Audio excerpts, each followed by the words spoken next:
Wow, just wow. There are so many pieces to this marble machine. Just what have I done? What have I gotten myself into? So I'm going to start assembling this project, this marble machine, a little bit at a time, and I'll be capturing all of that. But I wanted to show everybody how the construction of this works. It's really kind of clever. It doesn't require any screws or hardware.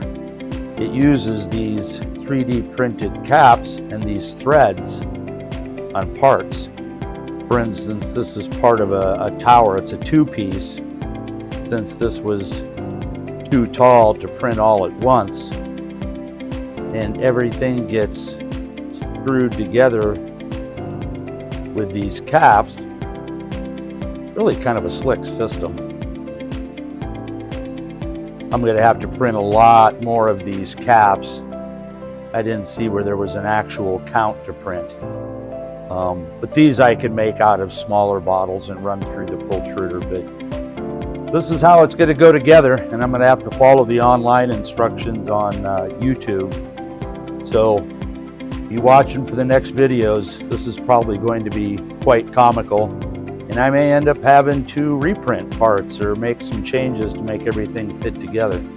So hope you all follow along.